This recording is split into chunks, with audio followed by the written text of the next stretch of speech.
Hello everyone. మీలో చాలామంది chat GPT use చేసే ఉండుంటారు.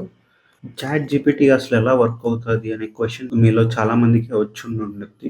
బేసికలీ చాట్ జీపీటీ బ్యాక్‌గ్రౌండ్‌లో యూజ్ చేసే మోడల్ పేరే జీపీటీ. అండ్ జీపీటీ తాలూకు ఫుల్ ఫామ్ ఏంటి? Generative pre training. ఇప్పుడు దీని తాలూకా ఆర్కిటెక్చర్ ఏంటి? అండ్ దీన్ని దీన్ని ట్రైన్ ఎలా చేశారు? ఈ 2 విషయాలు తెలుసుకుందాము. అండ్ ఇది ఎక్కడ యూజ్ అవుతది అనేది మీకు ఆల్రెడీ క్లియర్‌గా తెలుసు. బేసికల్లీ ఈ జీపీటీ అనేది టెక్స్ట్ జనరేషన్ కోసం యూజ్ చేస్తామనమాట. మీరు అడిగే ప్రతి క్వెషన్‌కి అది సింపుల్‌గా టెక్స్ట్‌ని జనరేట్ చేస్తుందనమాట. చాట్ జీపీటీలో మీరు చూసుకుంటే మీరు అడిగిన ప్రతి క్వెషన్‌కి టెక్స్ట్‌ని ఆటోమేటిక్‌గా అప్పటికప్పుడు మీరు అడిగిన క్వెషన్ బట్టి జనరేట్ చేస్తుంది కాబట్టి దాన్ని సింపుల్‌గా టెక్స్ట్ జనరేషన్ అంటాం. మీకు ఈ 3 యాస్పెక్ట్స్ ఈ వీడియోలో కవర్ చేయబోతున్నాను.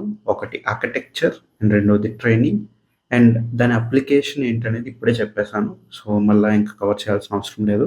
సింపుల్‌గా జీపీటీ తాలూకా మెయిన్ అప్లికేషన్ ఏంటంటే టెక్స్ట్ జనరేషన్. ఓకే. అండ్ వీడియోలోకి వెళ్ళే ముందు మీరందరూ ఇంటరాక్ట్ అవ్వడానికి ఒక కమ్యూనిటీ కావాలనుకుంటే నేను కమ్యూనిటీ సెక్షన్‌లో ఒక టెలిగ్రామ్ లింక్ పోస్ట్ చేశాను. దానిలో జాయిన్ అవ్వండి. మీలో మీరు డిస్కస్ చేసుకోండి. మీలో మీకేమైనా డౌట్స్ ఉంటే. అండ్ అలానే ఏమన్నా డౌట్స్ ఉంటే ఏమైనా డౌట్స్ ఆర్ నార్మల్‌గా నేను కూడా అప్పుడప్పుడు అక్కడ చాట్‌లో యాక్టివ్‌గా ఉంటాను. మీరేమన్నా కావాలంటే నన్ను కూడా అడగొచ్చు. ఎవరైనా ఇంట్రెస్ట్ ఉన్నవాళ్ళు జాయిన్ అవ్వండి. ఇప్పుడు ఈ వీడియోలోకైతే వెళ్ళిపోదాం. మీకు ఆల్రెడీ ట్రాన్స్‌ఫార్మర్ ఆర్కిటెక్చర్ ఎలా ఉంటదో తెలుసు. ఒకవేళ తెలియకపోతే నా వీడియోస్ చూడండి ఫస్ట్. చూసి ఆ తర్వాత అయితే ఈ పర్టిక్యులర్ వీడియోలోకి రండి. సో, ట్రాన్స్‌ఫార్మర్‌లోని మనకి ఏముంటాయి? ఫస్ట్ ఎన్కోడర్ స్టాక్ ఉంటది. లైక్ ఇలాగా మల్టిపుల్ ఎన్కోడర్స్ ఉంటాయి. అండ్ ఈ మల్టిపుల్ ఎన్కోడర్స్ నుంచి ఇన్పుట్ అనేది పాస్ అవుతదనమాట. అండ్ వన్స్ ఈ ఇన్పుట్ అనేది పాస్ అయ్యాక మనకి ఎన్నైతే ఇన్పుట్స్ పాస్ చేస్తామో అన్ని అవుట్‌పుట్స్ జనరేట్ అవుతాయి. ఓకే. అండ్ ఆ తర్వాత మనకి డీకోడర్ స్టాక్ ఉంటది. ఎన్ని ఎన్కోడర్స్ ఉన్నాయో సేమ్ అన్ని నంబర్ ఆఫ్ డీకోడర్స్ అయితే ఉంటాయన్నమాట. సో, ఇది normal transformer taluka architecture. Okay. And దీని గురించి మనం డీటెయిల్‌గా డిస్కస్ చేసుకున్నాము మల్టిపుల్ వీడియోస్‌లో. ఆ వీడియోస్ అన్నీ చూడండి మీకు క్లారిటీ కోసం. అండ్ ట్రాన్స్‌ఫార్మర్ తర్వాత మనం ఇంకో మోడల్ గురించి డిస్కస్ చేసుకున్నాము. బర్ట్ అనే మోడల్.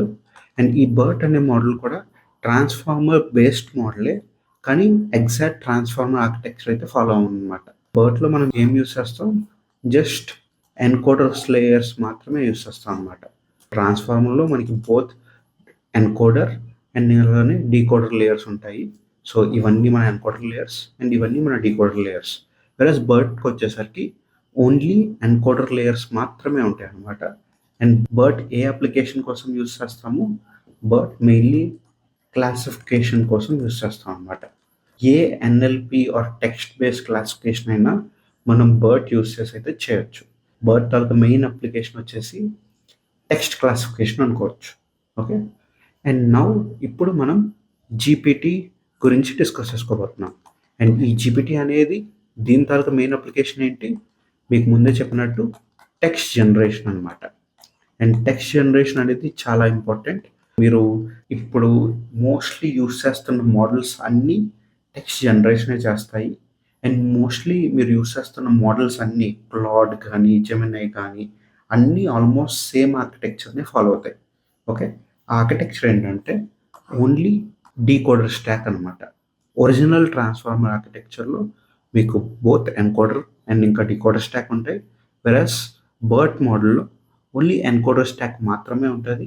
వెరాస్ జీపీటీ అంటే జనరేటివ్ ప్రీ ట్రైనింగ్. సో, దీన్నే చాట్ జీపీటీ వాడు ఫస్ట్ యూజ్ చేశాడు. ఇందులో ఓన్లీ డీకోడర్ లేయర్స్ మాత్రమే ఉంటాయన్నమాట. ఇది నార్మల్ ట్రాన్స్‌ఫార్మర్‌కి అండ్ జీపీటీకి ఉన్న main difference. GPT multiple versions ఉన్నాయి. జీపీటీ 1లో అయితే డైరెక్ట్ ట్రాన్స్‌ఫార్మర్‌లో ఏ డీకోడర్ అయితే ఉంటదో అవే సిమిలర్ డీకోడర్ లేయర్స్ ఇక్కడ యూజ్ చేస్తారనమాట.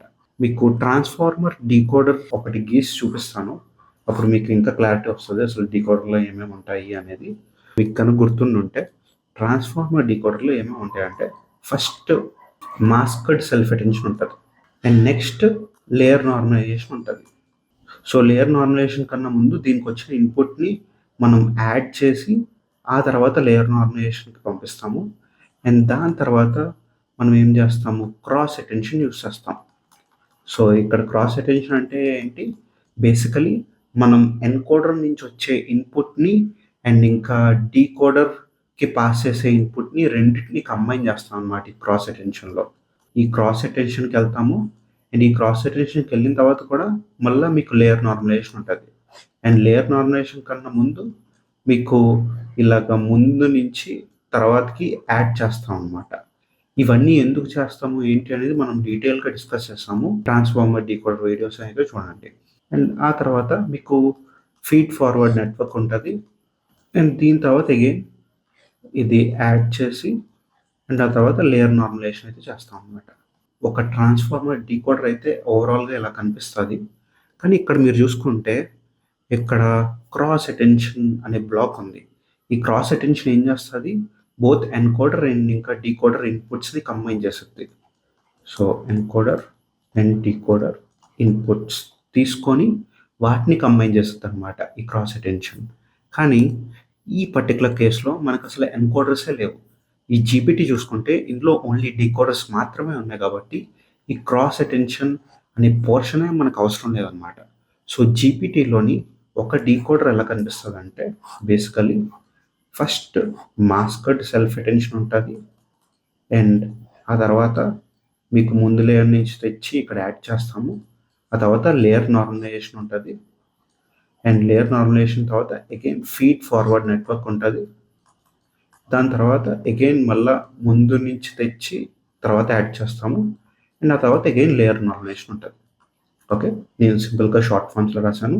ఇది మాస్కడ్ సెల్ఫ్ అటెన్షన్, ఇది లేయర్ నార్మలైజేషన్, ఇది ఫీడ్ ఫార్వర్డ్ నెట్వర్క్ అండ్ ఇది మళ్ళీ లేయర్ నార్మలైజేషన్.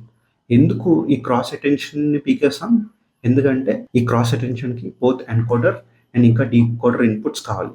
కానీ మనకి జీపీటీ కేసులో ఎన్కోడర్సే లేవు కాబట్టి ఎన్కోడర్స్ నుంచి ఇన్పుట్ ఇవ్వడానికి ఏముండదు అనమాట. సో అందుకే డైరెక్ట్లీ క్రాస్ అటెన్షన్ని పీకేసి డైరెక్ట్ ఇలాంటి డీకోడర్స్ అయితే వాడతాం అనమాట. సో ఎప్పుడైతే నేను డీకోడర్ స్టాక్ అంటానో ఇక్కడ డీకోడర్ స్టాక్ అంటే ఈ డీకోడర్లో మీకు ఇలాంటి డీకోడర్స్ అయితే ఉంటాయి అన్నమాట. మీకు ఈ జీపీటీ తాలూకా ఆర్కిటెక్చర్ అయితే అర్థమైందని అనుకుంటున్నాను. జీపీటీ ఆర్కిటెక్చర్లో బేసికలీ డీకోడర్స్ ఉంటాయి. ఆ డీకోడర్స్ అన్నీ అయితే సంవాట్ ఇలా అయితే ఉంటాయి అన్నమాట. అండ్ ఇది మెయిన్లీ నేను ఇప్పుడు డిస్కస్ చేస్తుందంతా జీపీటీ 1కి సంబంధించింది. సో జీపీటీ 2కి మెయిన్లీ కొన్ని ఆర్కిటెక్చరల్ చేంజెస్ చేశారు. ఇన్ జనరల్ ఆర్కిటెక్చరల్ చేంజెస్ అంటే హైపర్ పారామీటర్స్ అనేవి మారుస్తారనమాట. కానీ జీపీటీ 2లో ఒక కొత్త ఆర్కిటెక్చరల్ చేంజ్ ఏం చేశారంటే డైరెక్ట్లీ మాస్కడ్ సెల్ఫ్ అటెన్షన్కి పంపడానికన్నా ముందే ఒక లేయర్ నార్మలైజేషన్ని చేశారనమాట. సో ఇలా లేయర్ నార్మలైజేషన్ చేసి ఆ తర్వాత మాస్కడ్ సెల్ఫ్ అటెన్షన్కి పంపించారు. ఈ విధంగా అయితే ఒక చిన్న slight change in decoder architecture చేశారు. అండ్ ఇది చేయడం ద్వారా వాళ్ళకి బెటర్ పర్ఫార్మెన్స్ రావడం అబ్జర్వ్ చేశారనమాట.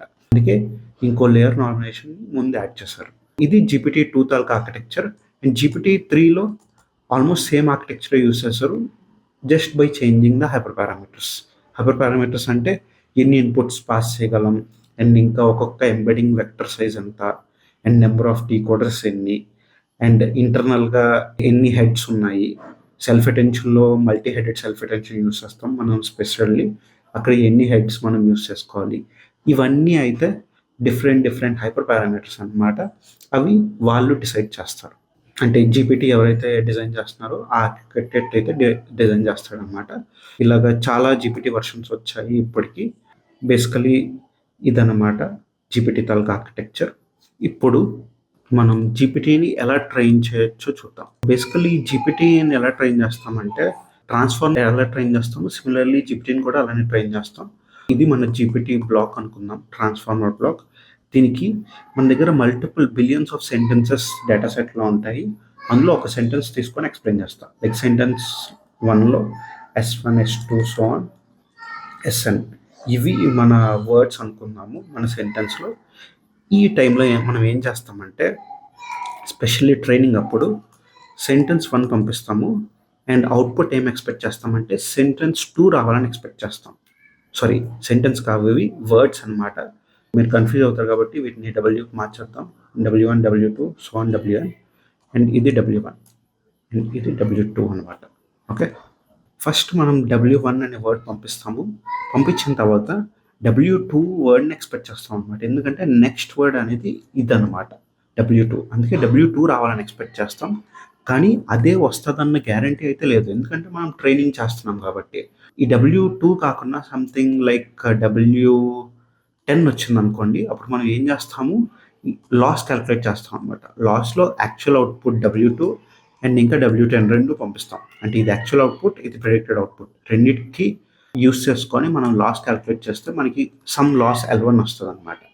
అండ్ వన్స్ ఇది వచ్చిన తర్వాత మనం నెక్స్ట్ ఇన్పుట్ ఏం పంపిస్తామంటే W2ని పంపిస్తాం.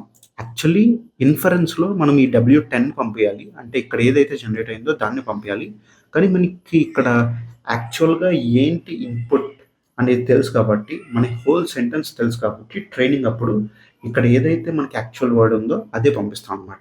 దీన్నే మనం టీచర్ ఫోర్సింగ్ అంటాం. సో ఈ టీచర్ ఫోర్సింగ్ అనేది ట్రైనింగ్ అప్పుడు మనం యూజ్ చేస్తాం. ఈ టీచర్ ఫోర్సింగ్ చేయడం ద్వారా మనం ఏం చేస్తున్నాము, మోడల్ ఏం జనరేట్ చేసినా మనం ఏదైతే కరెక్ట్ ఇన్పుట్టో అదే పంపిస్తున్నాం అనమాట. ఇలా W1, W2 ఇప్పుడు 2 ఇన్పుట్స్ ఉంటాయి జీపీటీకి. ఈ 2 ఇన్పుట్స్ తీసుకొని మోడల్ అనేది బేసికలీ నెక్స్ట్ వర్డ్ జనరేట్ చేస్తది. నెక్స్ట్ వర్డ్ యాక్చువల్లీ మనం ఏమని ఎక్స్‌పెక్ట్ చేస్తాం, W3ని ఎక్స్‌పెక్ట్ చేస్తాం. కానీ మోడల్ ఇంకేదైనా జనరేట్ చేయొచ్చు. అప్పుడు మళ్ళా లాస్ క్యాలిక్యులేట్ చేస్తాం అనమాట. ఆ లాస్‌ని L2 అనుకుందాం. అలాగా నెక్స్ట్ మనం ఇక్కడ ఏం పంపిస్తాం, W3ని పంపిస్తాము. అండ్ సిమిలర్లీ W4 అలాగా మన వర్డ్స్ అన్నీ పంపిస్తాం అనమాట. అండ్ మనకి మల్టిపుల్ లాసెస్ వస్తాయి. L2, L3, L4 so on. Let's say మనం బ్యాచ్ సైజ్ వచ్చేసి 10 అనుకుందాం. ఈ 10 సెంటెన్సెస్ తాలూకా వర్డ్స్ అన్నీ పంపించేసాక మనకి మల్టిపుల్ లాసెస్ వస్తాయన్నమాట. ఆ లాసెస్ అన్నిటిని కంబైన్ చేసి అంటే యావరేజ్ చేసి ఆ తర్వాత బ్యాక్ ప్రాపగేషన్ చేస్తాం అనమాట. ఈ విధంగా అయితే జీపీటీ తాలూకా ట్రైనింగ్ జరుగుతుంది. వేరేస్ ఇన్ఫరెన్స్లో W1 పంపిస్తే ఇక్కడ W2 రావాలని ఎక్స్పెక్ట్ చేస్తాం. మేబీ W2 ఆర్ ఏదైనా రావచ్చు.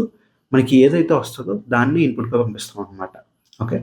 అండ్ నెక్స్ట్ వర్డ్ W3 వస్తే W3ని ఇన్పుట్గా పంపిస్తాం. ఒకవేళ W10 వస్తే ఇక్కడ W10 అని పంపిస్తాం అనమాట. సో ఈ విధంగా ఇన్ఫరెన్స్ అయితే చేస్తాం. ఇన్ఫరెన్స్లో అసలు వెయిట్ అప్డేషన్ అయితే జరగదన్నమాట. ఎందుకంటే జీపీటీలో ఏవైతే వెయిట్స్ మనం ట్రైనింగ్లో మార్చామో అవే వెయిట్స్ అలానే ఉంచేస్తాం అనమాట. అందుకే ఈ లాస్ క్యాలిక్యులేషన్, బ్యాక్ ప్రాపగేషన్ ఇవన్నీ అయితే జరగవు ఇన్ఫరెన్స్లో. ప్లస్ ట్రైనింగ్లో ఈ లాస్ క్యాలిక్యులేషన్, బ్యాక్ ప్రాపగేషన్ ఇవన్నీ చేస్తాము. అండ్ అలానే టీచర్ ఫోర్సింగ్ అనే మెథడ్ ఫాలో అవుతాం అనమాట. అండ్ ఈ ట్రైనింగ్ ఇప్పుడు నేను మీకు డిస్కస్ చేసిన, ఇప్పుడు మీకు ఎక్స్ప్లెయిన్ చేసిన ట్రైనింగ్ ప్రాసెస్నే మనం ఆటో రిగ్రెసివ్ ట్రైనింగ్ అంటాం.